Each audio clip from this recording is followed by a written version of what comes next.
പ്രതികാരം ഒന്നും ഞാൻ ആരോടും ചെയ്തിട്ടില്ല. വേദനിപ്പിച്ചിട്ടുള്ള ആൾക്കാരൊക്കെ ഉണ്ടായിരുന്നു. പ്രതികാരം ആരോടും ചെയ്തിട്ടില്ല, ഒരിക്കലും ചെയ്തിട്ടില്ല, ചെയ്യൂല്ല. അതിന്റെ ആവശ്യമുണ്ടെന്ന് എനിക്ക് തോന്നുന്നില്ല. ഈ പറയുന്ന പോലെ കർമ്മ എന്ന് പറയുന്നതിൽ കുറച്ചെങ്കിലും വിശ്വസിക്കുന്ന ഒരാളാണ് ഞാൻ. നമ്മൾ ചെയ്തിട്ടുള്ളതിനെ നമുക്ക് കിട്ടുള്ളൂ. അതുപോലെ സംഭവിക്കായിരിക്കാം, ഇല്ലായിരിക്കാം. അത് കഴിഞ്ഞു, ദാറ്റ്സ് ഡൺ ആൻഡ് ഡസ്റ്റഡ്.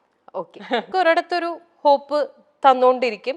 എന്നാൽ അറ്റ് ദ സെയിം ടൈം എനിക്ക് ഫീൽ ചെയ്തത് ഇതാണ്, ലൈക്ക് അപ്പൊ നമുക്കൊരു മെന്റൽ ടോർച്ചർ ആണല്ലോ അത്. ലൈക്ക് നമ്മളത് we know that there is something happening and ഞാൻ കണ്ടുപിടിക്കുകയും ചെയ്തു that there's this relationship going on എന്നുള്ളത്. അപ്പൊ എന്നോട് ഈ പറയുന്നൊക്കെ നുണയാണെന്നുള്ളത് എനിക്ക് അറിയാം. Stupid explanation exactly I wanted to know how long this explanation will go. I knew the fact, പക്ഷേ I was buying all the things, the lies he was going on telling me. എന്നാൽ ഏതെങ്കിലും ഒരു പോയിന്റിൽ honest ആയിട്ട് പറഞ്ഞാൽ മതിയായിരുന്നു. ഞാൻ ഇല്ല, I don't want to do this anymore എന്ന് പറഞ്ഞിരുന്നെങ്കിൽ ഖലാസ് തീർന്നു. ഞാൻ അപ്പൊ സ്റ്റോപ്പ് ചെയ്തിട്ട്. എത്ര പെയിൻഫുൾ ആയിട്ടായിരിക്കും ആര്യ ഓരോ തവണയും ഇങ്ങനത്തെ കാര്യങ്ങൾ അല്ലേ, എന്നിട്ട് അറിഞ്ഞിരുന്നിട്ട് ചോദിക്കുമ്പോൾ എഗെയിൻ പുള്ളി പറയണ ഓരോ ഇങ്ങനത്തെ ഒരു ഇതിനകത്തുനിന്ന്. പക്ഷെ എനിക്ക് യുനോ പലരും എന്നെ വിശ്വസിച്ചില്ല ഞാനിത് പറയുമ്പോൾ. എന്ന് വെച്ചാൽ ഇപ്പൊ നമ്മള് ഈ പറഞ്ഞ പോലെ ഇതിൽ വന്നിരിക്കുന്ന തേർഡ് പേഴ്സൺ ഒരു എന്റെ ഫ്രണ്ട് ആയിരുന്നത് കൊണ്ടും we had common friends also.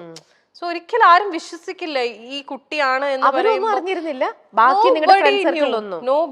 Completely hide ചെയ്ത് വെച്ചു. But her husband found out. ആള് കണ്ടുപിടിച്ചിട്ടുണ്ടായിരുന്നു. പക്ഷെ നോബഡി എൽസ് ലൈക്ക് ഫ്രണ്ട്സ് ആർക്കും അറിയില്ലായിരുന്നു. Nobody was ready to believe also until they got married now. Badai Bungalow എന്നൊരൊറ്റ പരിപാടിയിലൂടെ തന്നെ ഏറ്റവും പ്രശസ്തിയിലെത്തിയൊരു നടിയാണ് ആര്യ. ബഡായി ആര്യ എന്നാണ് സോഷ്യൽ മീഡിയയിലെ താരത്തിന്റെ പേര്. താരത്തിന് ഏറ്റവും കൂടുതലായിട്ട് അറിയാവുന്നത് ബഡായി ആര്യ എന്ന നിലയ്ക്ക് തന്നെയാണ്. പലപ്പോഴും സോഷ്യൽ മീഡിയയിൽ വളരെ ആക്റ്റീവായ താരം റീലുകൾ പങ്കുവച്ചും വിശേഷങ്ങൾ പങ്കുവച്ചും ചോദ്യോത്തരങ്ങൾ പങ്കുവച്ചും ഒക്കെ എത്താറുണ്ട്. തനിക്കെതിരെ വരുന്ന എല്ലാ അലിഗേഷൻസിനും വിമർശനങ്ങൾക്കും വിവാദങ്ങൾക്കും എല്ലാം ആര്യ കൃത്യമായ മറുപടി നൽകാറുമുണ്ട്. തന്റെ ജീവിതത്തിൽ സംഭവിച്ച കാര്യങ്ങളെപ്പറ്റി ബിഗ് ബോസിൽ പലപ്പോഴും തുറന്നു പറയുകയും ചെയ്തു. ബിഗ് ബോസിൽ വെച്ച് തനിക്കൊരു പ്രണയമുണ്ടെന്നും ആ ബിഗ് ബോസ് ഷോ കഴിഞ്ഞാൽ തങ്ങൾ ഒന്നാകുമെന്നും ഒക്കെ ആര്യ തുറന്നു പറഞ്ഞിരുന്നു. വർഷങ്ങളായുള്ള ബന്ധമായിരുന്നു അത്. എന്നാൽ ബിഗ് ബോസിൽ നിന്നും തിരിച്ചു മടങ്ങി ആര്യയെ കാത്തിരുന്നത് വലിയൊരു ദുരന്ത വാർത്തയായിരുന്നു. കാരണം താൻ ഏറെ പ്രണയിച്ച തന്റെ കാമുകനെ, അല്ലെങ്കിൽ താൻ വിവാഹം കഴിക്കാൻ പോകുന്ന തന്റെ പ്രിയപ്പെട്ട ആളെ തന്റെ ഉറ്റ കൂട്ടുകാരി സ്വന്തമാക്കി കഴിഞ്ഞു എന്ന വാർത്തയാണ്. ആര്യ ഇത് കണ്ടെത്തുകയായിരുന്നു. ഇതിന്റെ ഒരു വേദനയും ആ ഡിപ്രഷനും ഒക്കെ താൻ കടന്നു വന്നതിനെ കുറിച്ച് ആര്യ പലപ്പോഴായി പറഞ്ഞിട്ടുമുണ്ട്. കൂട്ടുകാരൊക്കെ നമ്മൾ ചിലപ്പോൾ പിരിഞ്ഞൊക്കെ പോവാറുണ്ട്, അല്ലെങ്കിൽ എന്തെങ്കിലും വളരെ ക്ലോസ് ആയിട്ടുള്ള ആൾക്കാരുമായിട്ട് നമ്മൾ വഴക്കൊക്കെ ഇടാറുണ്ട്. ഒരു സംഭവത്തിലായിരിക്കും ചിലപ്പോൾ നമ്മൾ ഭയങ്കരമായിട്ട് വഴക്കിട്ട് പിരിയുന്നത്.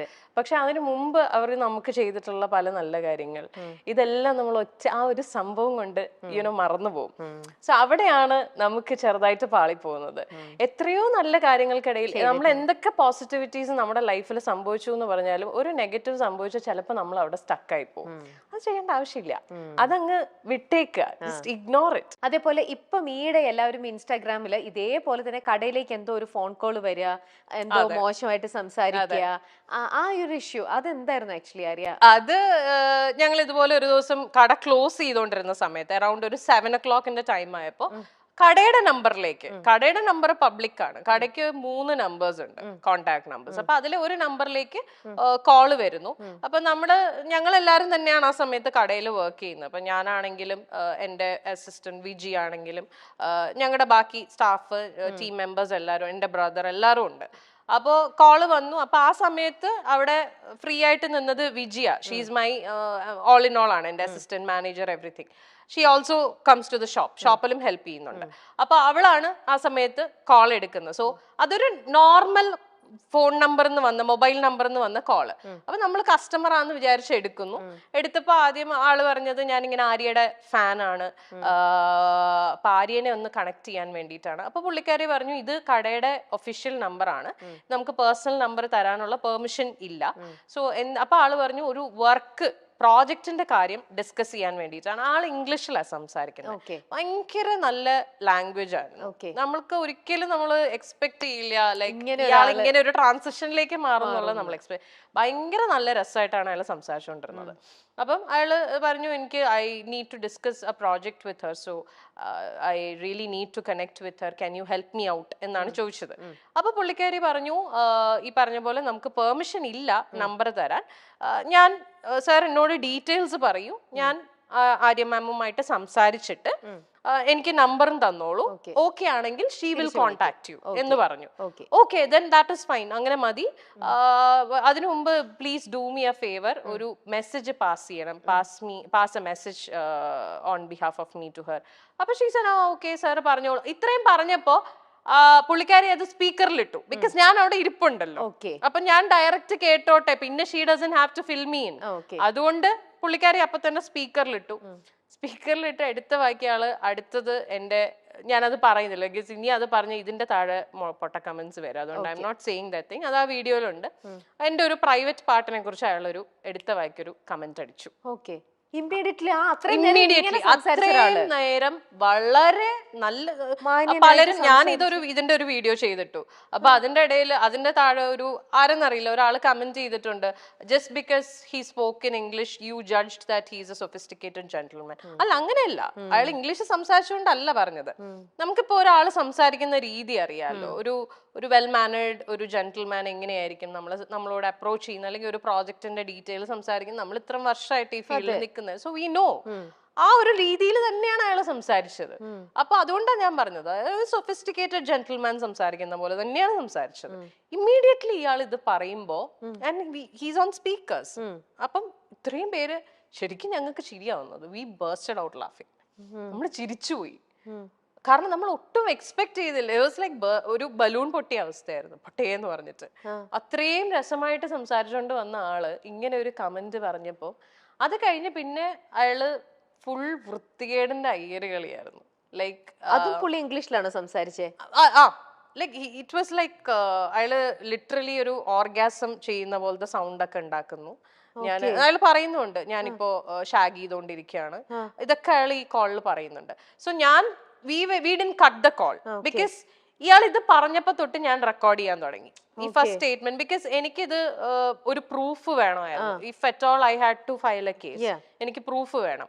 അതിപ്പോ കട്ട് ചെയ്ത് കളഞ്ഞാൽ നമുക്ക് ഇത് കിട്ടില്ല, കോള് കിട്ടില്ല. So we had to make him. And എവിടെന്നെങ്കിലും ഇയാളുടെ പേരോ എന്തെങ്കിലും കിട്ടുമോ എന്നുള്ളതാണ് ഞങ്ങൾ നോക്കിക്കൊണ്ടിരുന്നത്. സോ ഞങ്ങൾ ഇയാളെ സർക്കാസ്റ്റിക്കലി ട്രിഗർ ചെയ്തോണ്ടിരിക്കുകയായിരുന്നു.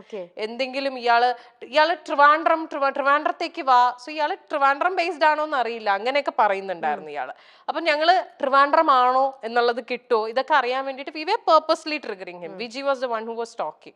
Viji നല്ല സർക്കാസ്റ്റിക്കലി ആയിട്ട് തിരിച്ച് നല്ല ആൻസർ കൊടുത്തോണ്ടിരിക്കുകയായിരുന്നു. ഇയാള് അപ്പൊ ട്രിഗർ ആവുകയും ചെയ്തു. ഇയാൾക്ക് ഈഗോ അടിച്ചിട്ട് ഇയാള് തിരിച്ച് അങ്ങനെയാണ് റിയാക്ട് ചെയ്തുകൊണ്ടിരിക്കുന്നത്. എന്നിട്ട് ഒരു പോയിന്റ് എത്തിയപ്പോ ഞങ്ങൾക്ക് മനസ്സിലായി ഇയാള് ഇനി ഒന്നും പറയാൻ പോകുന്നില്ല എന്നുള്ളത്. And we handed over the call to ഞങ്ങളുടെ ഒരു ഫ്രണ്ടിന് കൊടുത്തു, മെയിൽ ഫ്രണ്ടിന് കൊടുത്തു. അവൻ ഫോൺ എടുത്ത് സംസാരിച്ചു തുടങ്ങിയപ്പോഴേക്കും ഇയാള് ഡിസ്കണക്ട് ചെയ്തു. He disconnected the call. So maybe initially he thought ഞങ്ങൾ രണ്ട് പെണ്ണുങ്ങൾ മാത്രമേ ഉണ്ടായിരുന്നുള്ളൂ എന്നുള്ള ഇതിലാണോ ഇയാള് സംസാരിച്ചുകൊണ്ടിരുന്നതെന്ന് അറിയില്ല. ഇയാള് ചിലപ്പോ വിചാരിച്ചിട്ടുണ്ടാവും സാരിക്കടയല്ലേ, ആണുങ്ങളൊന്നും ഉണ്ടായിരിക്കില്ല, പെണ്ണുങ്ങൾ മാത്രമേ ഉണ്ടാവുള്ളൂ എന്നുള്ള ഇതിലായിരിക്കും. ബട്ട് ഒരു ആണിന്റെ സൗണ്ട് കേട്ട ഉടനെ ഇയാള് ഡിസ്കണക്ട് ചെയ്തിട്ട് പോയി.